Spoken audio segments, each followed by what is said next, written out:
Assalamualaikum warahmatullahi wabarakatuh, Sobat Kembara Sunyi dimanapun kalian berada. Malam ini kami berada di sebuah lokasi sekolahan SMP yang ada di Sidoarjo, dan kebetulan lokasi sekolahan ini sudah lama tidak ditempati karena adanya PSBB.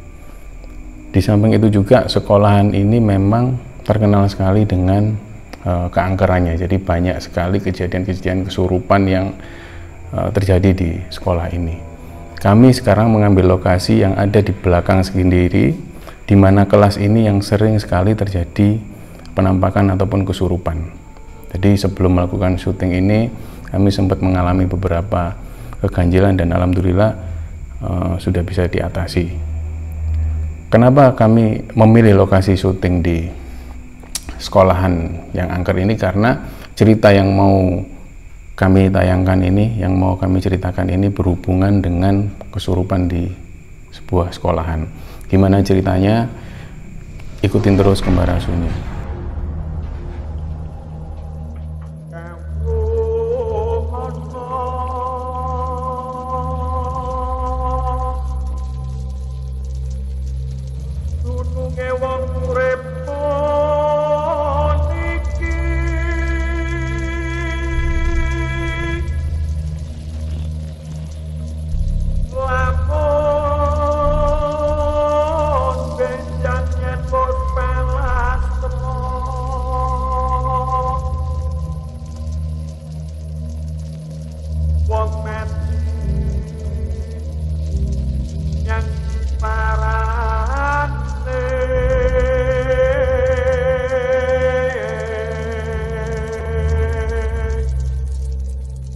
Cerita ini adalah cerita kiriman dari sobat kembara yang bernama Gigi. Gigi ini memang dia awalnya dilahirkan di salah satu daerah di Jawa Timur, yang dia sendiri bilang ke Kembara Sunyi tidak mau disebutkan nama daerahnya untuk menjaga privasi leluhurnya sampai ke atas gitu. Nah, ketika menginjak usia SD itu dia bersama keluarganya pindah ke Bandung, tapi keluarga-keluarga dari Pak D, Eyang dan lain-lain masih ada di Jawa Timur. Nah, yang menarik dari Gigi ini, dia bercerita bahwa Eyang dan buyutnya itu dulunya seorang yang dihormati di daerahnya, terutama di bidang spiritual.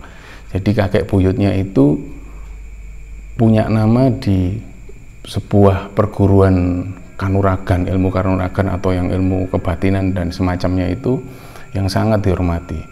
Jadi Gigi punya eyang, dan eyangnya ini punya bapak. Nah, bapak buyut ini yang Gigi memanggilnya buyut, tapi belum pernah ketemu, tapi ceritanya memang beliau ini adalah guru spiritual. Nah, dengan adanya buyut Gigi yang seperti itu, dia seringkali akrab dengan hal-hal yang seperti itu, hal-hal yang spiritual. Misalnya dikenalkan dengan benda-benda pusaka peninggalan eyangnya, terus kemudian dengan hal-hal yang ganjil. Terutama seringkali saat dia kecil itu seringkali diundang oleh Pak D-nya yang ada di Jawa Timur itu untuk mengikuti kirap atau pemandian benda-benda pusaka, terutama di malam satu suro atau malam-malam tertentu itu. Tapi memang karakter atau jiwanya Gigi ini memang menolak untuk itu. Dia sendiri mengaku bahwa dia tidak mau terlibat di hal-hal semacam itu karena dia ngerasa tidak cocok gitu loh.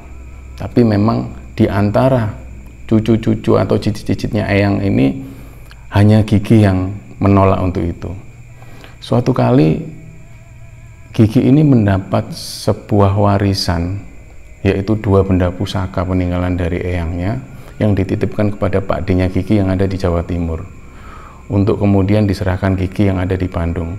Ayahnya sendiri yang bawa benda pusaka ini untuk diserahkan Gigi secara langsung.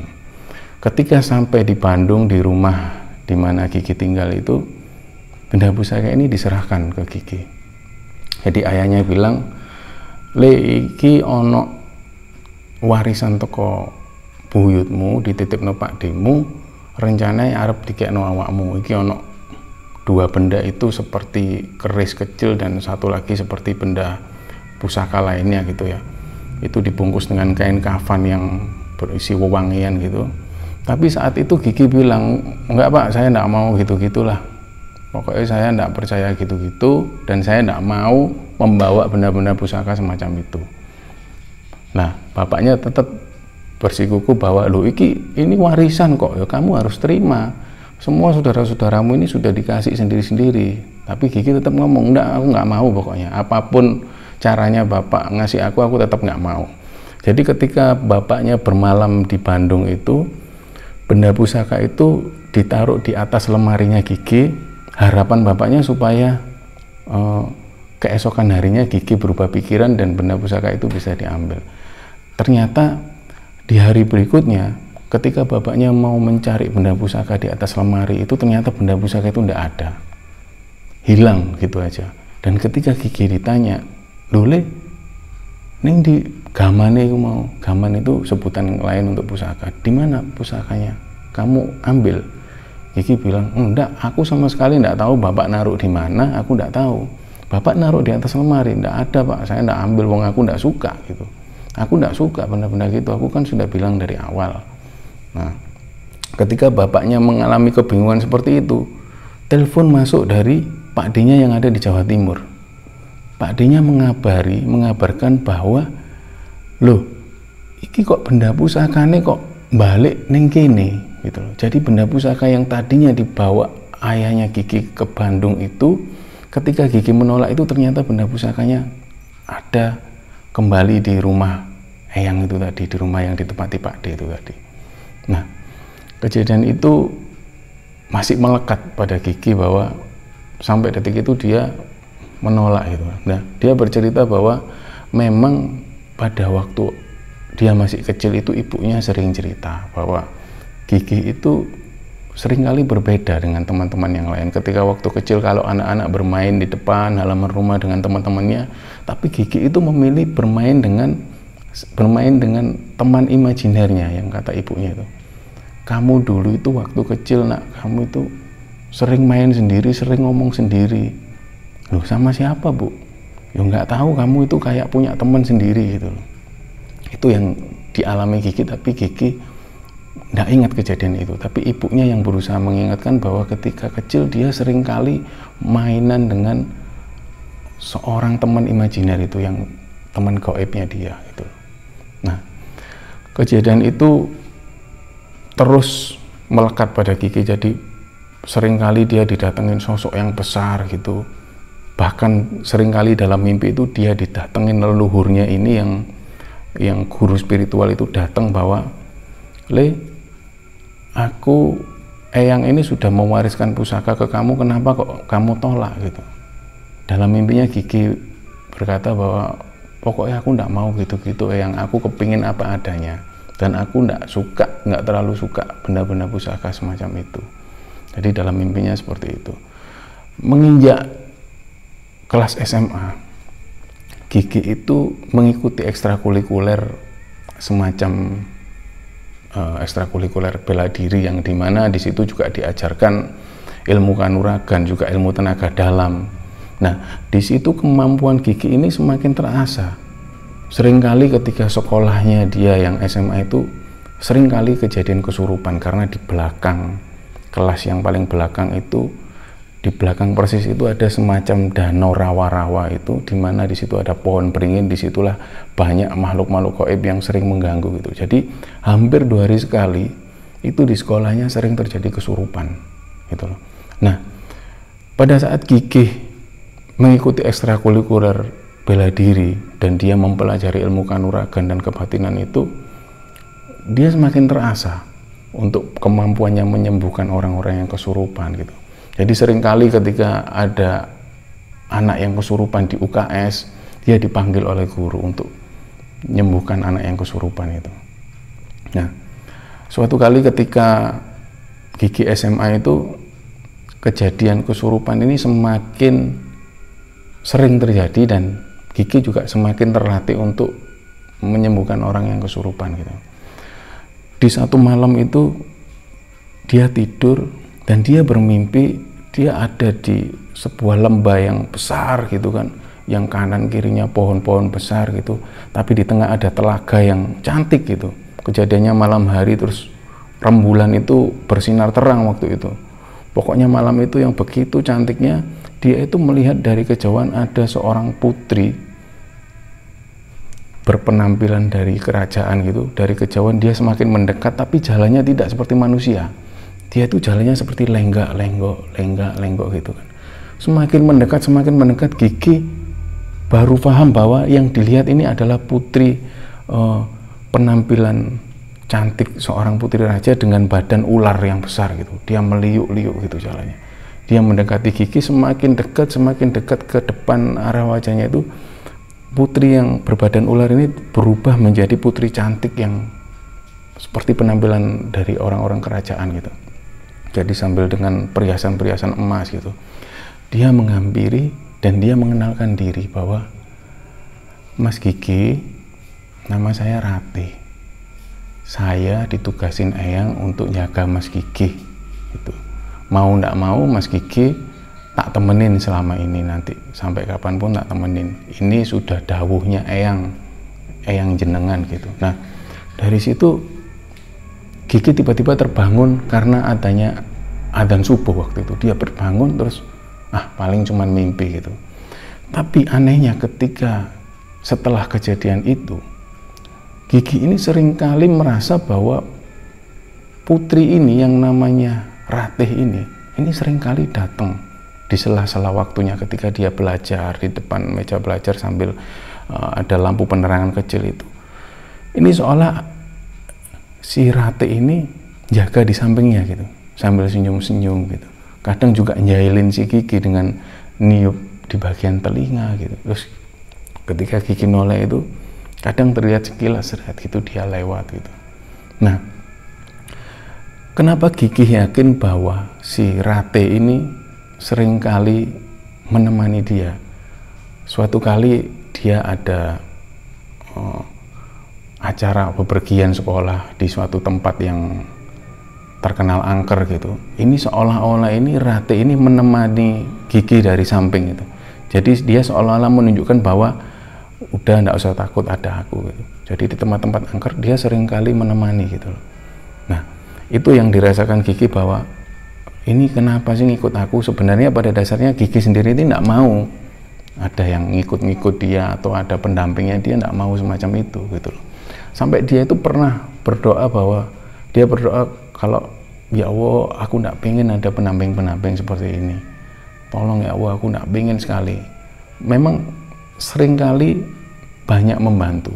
Di suatu kali itu Gigi juga bertemu si Ratih ini. Dia datang, Mas Gigi, aku ini asalku dari Kudus gitu. Aku dari keluarga kerajaan. Kalau Mas Gigi mau ngaji sama aku juga ngaji kok. Aku ini juga belajar ngaji juga gitu. Dia mengaku kalau dia berasal dari sebuah kerajaan di daerah Kudus itu. Nah, dari situ Gigi terbangun lagi bahwa seringkali dia ketemu atau berkomunikasi di mimpi dengan Ratih ini tadi gitu.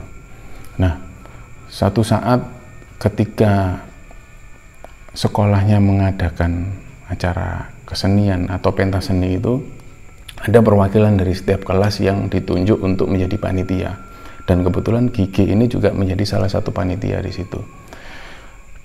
2 hari sebelum hari H itu panitia lagi sibuk-sibuknya untuk menggodok materi acara pentas kesenian itu. Jadi 1 hari itu dari mulai setelah jam 12 siang itu sampai sore mereka rapat terus sampai jam 5 sore. Kemudian mereka pindah karena situasi di situ nggak ada kipasnya kelasnya. Dia memilih kelas yang ada kipasnya di belakang sendiri, yang berdekatan sekali dengan rawa-rawa dan pohon beringin yang sering terjadi kesurupan di situ. Ketika beberapa orang di situ rapat lagi diskusi, enak-enak diskusi, Gigi itu melihat ada satu cewek yang juga panitia, adik kelasnya Gigi, kelas 1 itu, kelas 1 SMA, di situ dia tuh diem aja. Dia cewek, rambutnya seukuran seperti ini, dia tuh diem aja. Nah, Gigi memperhatikan dari jauh, kok anak ini gelagatnya aneh banget gitu loh. Di saat yang lain ini berdiskusi guyon-guyon gitu, tapi dia diem aja menyendiri. Itu kejadian menjelang maghrib. Jadi mulai agak gelap itu, cewek ini diem aja. Terus diperhatikan Gigi, lama-lama kok semakin aneh gelagatnya. Dia ini seperti mengusap rambutnya, mengelus-elus rambutnya, tapi sampai bawah. Padahal dia punya rambut hanya seukuran seperti ini, seukuran sedaun telinga. Tapi dia seolah-olah membelai rambut itu sampai ke bawah gitu. Jadi seolah-olah itu dia punya rambut panjang gitu. Nah, saat Gigi memperhatikan gitu, tiba-tiba cewek ini menghadap ke arah jendela dan melihat pohon beringin itu. Jadi cewek itu menghadap ke arah sana, arah luar sambil membelai-belai rambutnya gini. Tiba-tiba itu dia itu berdendang gitu loh. Dia berdendang gini. Bulan, bulan, sangrai bintang. Saat itu semua teman-temannya yang ada di situ tuh diem beribu bahasa sambil memperhatikan cewek itu tadi. Ketika semua yang lokasi yang ada di situ semua diem, cewek ini kemudian memandang ke arah orang-orang yang diem. Loh, kok diem sih? Gitu. Tiba-tiba semua ini lari keluar dari kelas dan hanya beberapa orang termasuk Gigih itu yang ada di situ. Dia ini coba menyadarkan anak yang kesurupan ini tadi. Dia matanya melotot kayak ini. Kenapa kok keluar semua gitu. Terus tiba-tiba dipegang ini. Jadi ada Gigih dan 2 orang temennya yang megangin cewek yang kerasukan tadi. Dia itu seperti tenaganya seperti tenaga 10 orang gitu.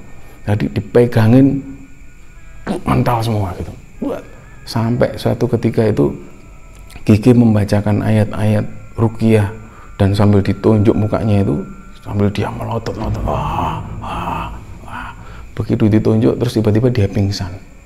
Ketika cewek yang kerasukan ini pingsan, nggak lama dilaporkan ke keluarganya bahwa, Bu, mohon maaf, putrinya mengalami kejadian kesurupan gitu. Mungkin ada keluarga yang mau ke sini gitu. Nah, nggak lama kemudian ada kakek-kakek yang datang, itu memang keluarga dari si cewek yang kerasukan itu. Kemudian kakek ini ngampiri cewek yang kerasukan ini sambil dibisikkan sesuatu di telinganya. Kemudian dia sadar. Cewek yang kerasukan ini sadar, terus dia seperti orang linglung, loh. Aku di mana ini?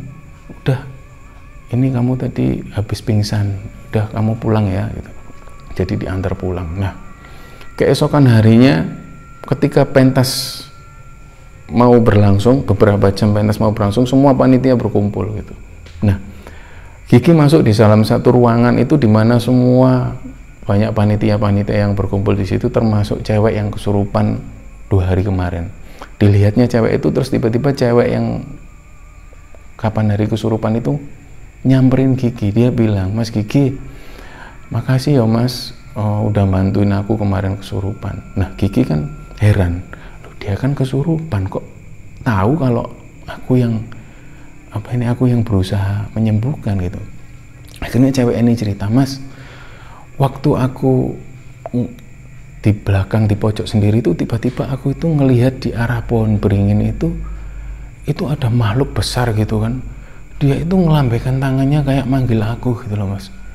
Terus aku bilang, ini siapa kok, orang ini kok hitam gitu kan, kayak orang kosong gitu loh Mas. Tiba-tiba dia itu udah ada di depanku terus sambil megang leherku gini loh Mas. Tiba-tiba aku nggak sadar, aku itu kayak berada di ruang yang gelap gitu kan. Terus orang yang besar ini semakin besar, kukunya panjang-panjang gitu. Terus dia bilang gini, kamu mau tak jadikan istriku ya? Oh, nggak mau, kamu siapa? Aku tuh takut Mas, aku lihat badannya besar banget, terus bulunya hitam-hitam, matanya merah gitu. Nggak mau, aku pengen pulang gitu. Orangnya gitu, nggak, kamu harus jadi istriku, dipegang gitu. Nah, ketika aku diseret sama makhluk yang besar itu, tiba-tiba itu ada perempuan itu cantik gitu Mas, dia pakai kebaya kuning gitu, kayak orang-orang dari kerajaan. Tiba-tiba dia itu mengeluarkan pedang yang besar gitu, terus makhluk yang raksasa besar itu ditepas lehernya Mas, terus kepalanya ini jatuh dan dia mati di situ. Terus nggak lama kemudian aku bilang, Mbak makasih ya Mbak. Dia bilang ke cewek itu, cewek yang berpenampilan dari kerajaan itu. Terus cewek yang berpenampilan dari kerajaan yang berkebaya kuning itu bilang ke aku, Mas, iya aku temannya Gigi, namaku Ratih itu, nanti tolong sampein ke Gigi ya gitu. Nah dari situ Gigi itu merasa merinding badannya. Padahal sosok Ratih ini belum pernah diceritakan sama siapapun, bahkan ke ibunya atau ke orang tuanya tidak pernah sama sekali. Kenapa kok cewek ini bisa tahu nama Ratih gitu? Dari situ Gigi semakin percaya bahwa Ratih ini ngikut dia gitu. Nah, setelah kejadian itu, cewek yang kesurupan dan bertemu dengan Ratih itu seringkali ketemu dengan Ratih. Jadi ketika dia mau tidur, kadang-kadang itu Ratih itu ada di pojok pintu gitu, dia sambil ngeliatin aja. Sampai si cewek ini bilang ke Gigi, Mas Gigi, aku minta tolong Mas, kalau Mas Gigi bisa ngusir si Ratih ini. Memang aku nggak ngerasa terganggu, cuman kan aku kaget Mas, kadang-kadang itu Mbak Ratih itu nampak gitu ngelewat, kan aku kaget Mas, itu kan bukan dari bangsa kita, itu kan dari bangsa jin. Iya kalau pas dia berpenampilan yang cantik, kalau pas dia berpenampilan yang jelek kan aku takut Mas gitu.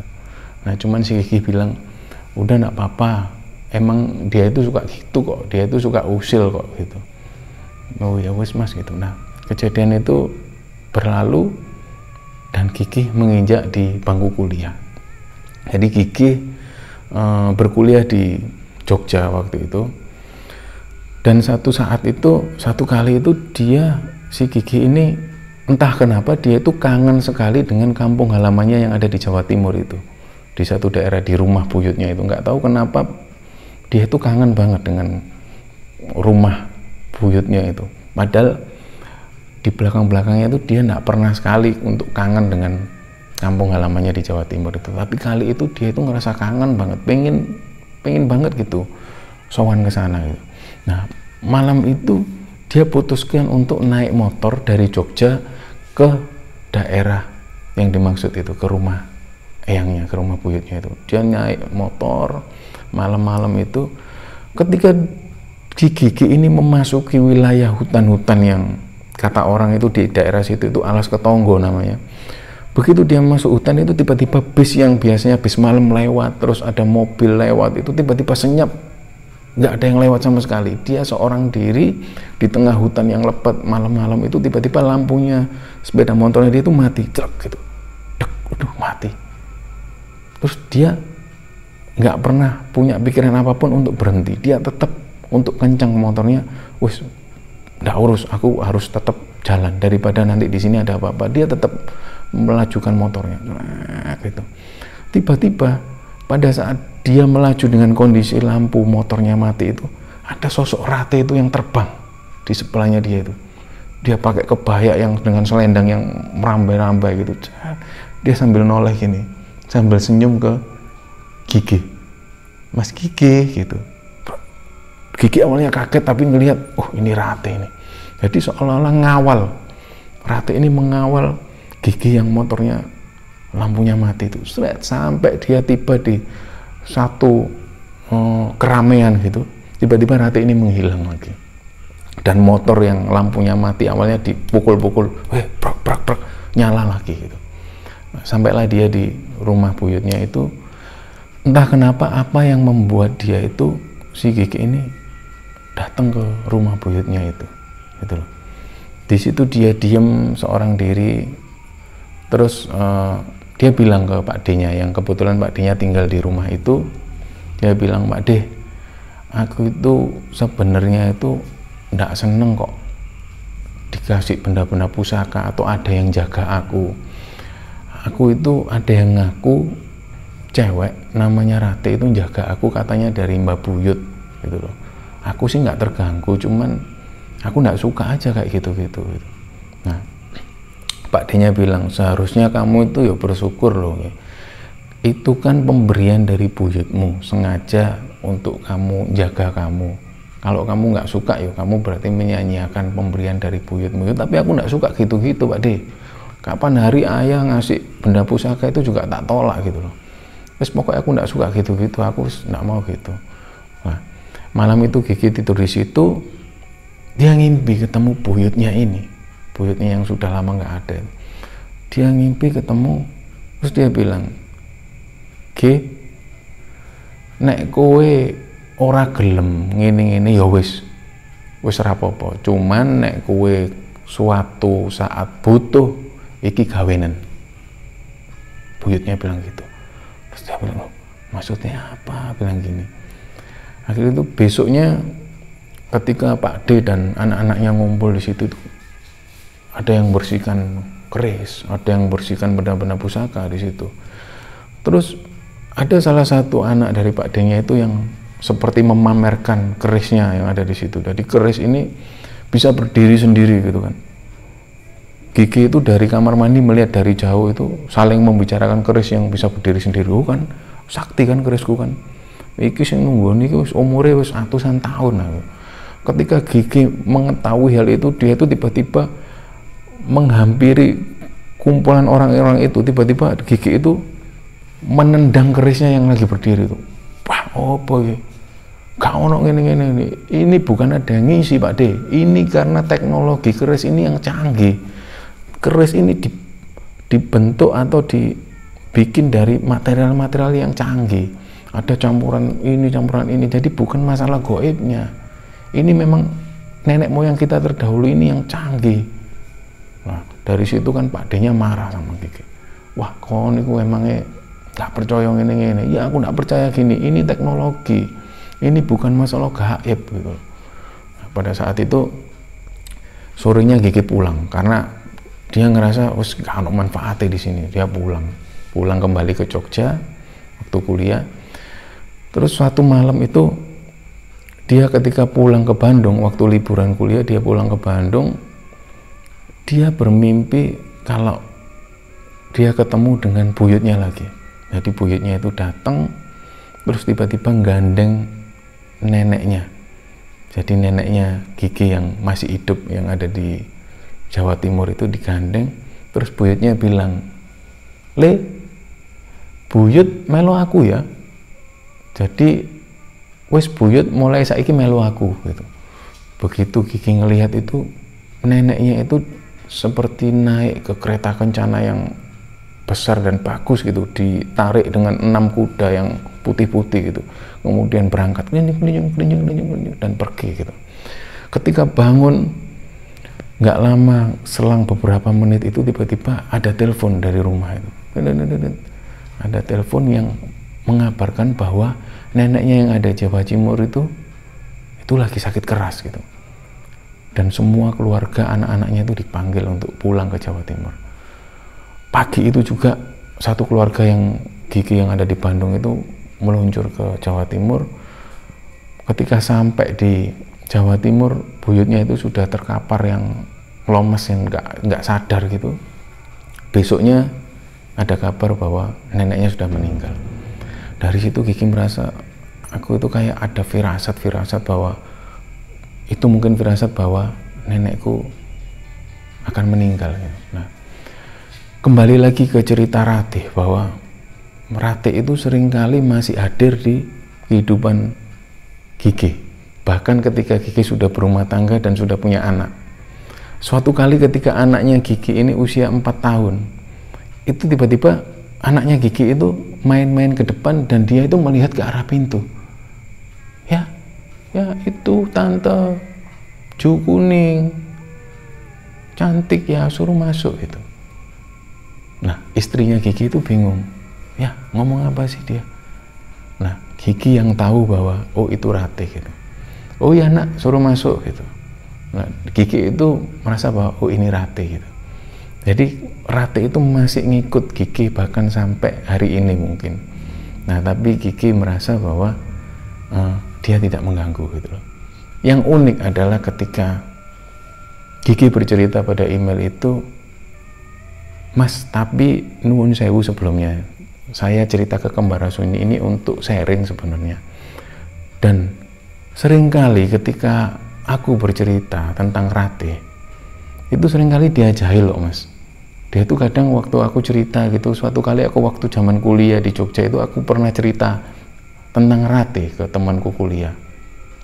Aku itu sering ditemenin sama jin yang namanya Ratih yang dia jaga aku. Nah ketika seperti itu tiba-tiba tuh pintu pruak gitu dan terlihat seperti sosok perempuan lewat gitu. Nah si Gigi bilang, Mas Itang sama tim Kembara Sunyi kalau lagi ngomongin Ratih atau mungkin ada teman-teman yang akhirnya kisahku ditayangkan, kalau misalnya ada sosok Ratih itu enggak apa-apa mas, memang dia sukanya gitu kok, dia itu sukanya jahil. Kadang itu pas kadang aku lagi ngapain gitu dia jahil itu, pas lagi diomongin itu dia mesti datang gitu, dia bilang gitu kan. Nah yang menarik ketika cerita ini sebelum kami tayangkan itu, tim dari Kembara Sunyi itu, Mas Raymond itu menghubungi Gigi. Dia menghubungi Gigi telepon untuk menanyakan lagi tentang cerita ini, tentang kebenaran ceritanya seperti apa. Dan ketika Raymond ini telepon dengan Gigi pada saat siang hari, itu tiba-tiba ada suara cewek yang ketawa. Gitu. Tiba-tiba Raymond dan Gigi yang lagi telepon itu diem, mas, itu suara siapa? Gigi bilang gitu di telepon itu. Raymond bilang, nggak tahu mas, tak kira dari suara teleponmu mas. Enggak mas, ini nggak ada cewek kok, istriku lagi di luar, aku sendirian ini lagi di kamar, si Gigi bilang gitu. Dan Raymond sendiri juga ngerasa nggak ada suara cewek, istrinya juga lagi di kamar, anaknya juga lagi di kamar. Oke mas, mungkin Ratih, katanya Gigi seperti itu, mungkin itu Ratih lagi ikut nimbrung gitu. Oh ya udah wes kalau gitu. Mereka lanjut telepon-teleponan untuk menceritakan tentang ini. Gigi cerita lagi tentang cerita dikala dia waktu sekolah gitu. Jadi ketika telepon ini lagi telepon-teleponan komunikasi, tiba-tiba dari rumah Raymond arah belakang yang gudang itu tiba-tiba terdengar suara orang notok pintu. Dok dok dok dok dok dok dok dok dok dok dok dok dok dok. Itu berlangsung terus sampai telepon dengan Gigi ini selesai. Sampai Gigi itu bilang, mas itu siapa yang ketuk-ketuk pintu? Nggak tahu mas, makanya aku ini juga heran kok ada yang ngetuk-ngetuk pintu dari dalam gudang, yang selama ini gudang ini memang tertutup dan jarang dibuka oleh Raymond gitu loh. Jadi Raymond bercerita tadi itu dan Gigi juga mengiyakan, iya mas, Ratih itu sukanya gitu, dia itu jahil banget, kalau dia lagi diomongin memang gitu. Nah ketika kita mau menayangkan cerita tentang Ratih ini, Raymond sudah wanti-wanti ke aku, Tang ini hati-hati kalau kita mau cerita Ratih, dia ini sukanya jahil gitu loh. Nah sebelum kita nyampe di sini tadi, memang beberapa kali kita ngalami bau-bau yang agak aneh gitu kan, bau-bau melati, kadang juga berganti bau amis. Mungkin teman-teman yang ada di sini kayak Raymond sama Idris juga bau itu kan. Kita sebelum syuting di sini kita mengalami bau amis gitu. Entah ini Ratih atau enggak, bagi yang menonton, ketika menonton tayangan ini dan ada kejadian yang ganjil atau apa, pesan Gigi bahwa jangan takut, bahwa Ratih itu memang sukanya jahil.